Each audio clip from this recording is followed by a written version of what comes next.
Welcome to my channel AMEG English. Subscribe for this channel for English grammar, writing and vocabulary. Today's topic participle, gerund, verbal noun and infinitive. এই চারটি topic নিয়ে আজকে আলোচনা করব এবং খুব সহজভাবে জেনে নেব যে পার্টিসিপল, জিরান্ড বা ভার্বেল নাউন বা ইনফিনিটিভ কি এবং এদের মধ্যে কি ডিফারেন্স আছে। নন ফাইনাইট ভার্বের এই চারটি ভাগ সম্পর্কে আজকে জেনে নেব। পার্টিসিপল আমরা কাকে বলবো না, এর বাংলা অর্থ কালবোধক কৃদন্ত পদ। এখানে দেখো ভার্ব আইএনজি এবং ভার্বের থার্ড ফর্ম ফরমেশনটা দেখো কীভাবে গঠিত হয়। ভার্বের প্রেজেন্ট ফর্মের সঙ্গে আইএনজি যোগ হয় এবং ভার্বের অথবা ভার্বের third form adjective plus verb, অর্থাৎ অ্যাডজেক্টিভ হিসেবে কাজ করে আবার ভার্ব হিসেবেও কাজ করতে পারে। পার্টলি অ্যাডজেক্টিভ, পার্টলি ভার্ব, এটিকে ভার্বেল অ্যাডজেক্টিভও বলা হয়। এক্সাম্পল দেখলে বুঝতে পারবে। Walking slowly he reached the station. দেখো সে ধীর পায়ে হেঁটে স্টেশনে পৌঁছালো। এখানে দেখো ওয়াকিং ভার্বটি ভার্বের সাথে আইএনজি যোগ আছে। ভার্বের সঙ্গে শেষে কী আছে? আইএনজি। ওয়াক ভার্বের সাথে আইএনজি যোগে গঠিত হয়েছে ওয়াকিং। এদের হি সাবজেক্ট হি, এখানে সাবজেক্টকে মডিফাই করছে যে কেমনভাবে সে স্টেশনে পৌঁছেছিল। ওয়াকিং স্লোলি, ওয়াকিং হেঁটে। এখানে ওয়াকিং অ্যাডজেক্টিভ হিসেবে কাজ করছে এবং ওয়াকিং এখানে পার্টিসিপল। আবার দেখো playing cricket he became famous. Cricket খেলে সে বিখ্যাত হয়েছিল। কীভাবে সে বিখ্যাত হয়েছিল? প্লেয়িং খেলে, অর্থাৎ ক্রিকেট খেলে। এখানে প্লেয়িং ভার্বের সাথে আইএনজি যোগ আছে, এটি পার্টিসিপল।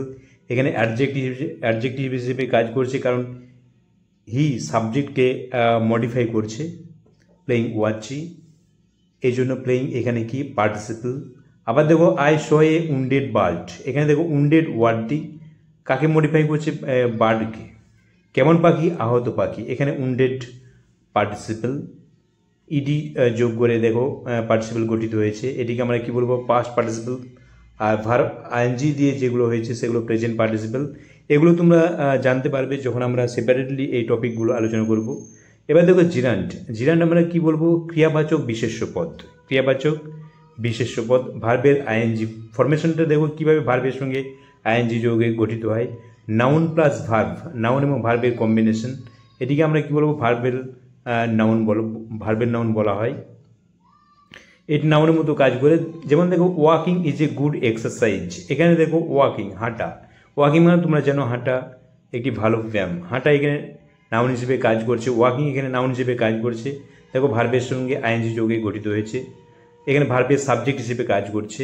আবার দেখো he is fond of playing, সে খেলা ভালোবাসে। এখানে দেখো অফের পর প্লেয়িং ওয়ার্ডটি বসেছে। প্লেয়িং এখানে কি না, প্লেয়িং এখানে প্রিপোজিশনের অবজেক্ট হিসেবে বসেছে।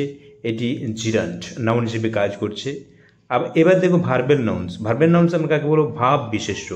অর্থাৎ ভার্বেল নাউন কীভাবে গঠিত হয়? The plus verb I N G plus of. অর্থাৎ প্রথমে কি বসবে? দা বসবে plus verb I N G plus of. এখানে কি হিসেবে কাজ করে? নাউন হিসেবে, অনলি নাউন হিসেবে কাজ করে। এখানে দেখো the walking of the old man is slow. বৃদ্ধ মানুষটির হাঁটা এখানে ধীর। এখানে দেখো ওয়াকিং আইএনজি ফর্ম ভার্বের, তার আগে কি আছে? দা আছে এবং পরে অফ আছে, এটি কি ভার্বের নাউন। আবার দেখো the playing of cricket is very popular in our country. Cricket খেলা আমাদের দেশে খুবই জনপ্রিয়। এখানে দেখো প্লেয়িং ভার্বের আইএনজি ফর্ম, এটি ভার্বের নাউন। কেন? তার আগে দেখো দা আছে এবং পরে অফ আছে, অর্থাৎ দা প্লাস ভার্বের আইএনজি প্লাস অফ থাকলে এটি কী হবে? ভার্বের নাউন। এবার দেখো ইনফিনিটিভ আমরা কাকে বলবো? অসমাপিকা ক্রিয়া বিশেষ। ইনফিনিটিভ কী যোগে গঠিত হয়? ভার্বের টু ফর্ম, অর্থাৎ ভার্বের আগে টু বসবে, মনে রাখবে। নাউন হিসেবে কাজ করে এটি, অনলি নাউন্স। এক্সাম্পল দেখো to walk every morning is a healthy habit.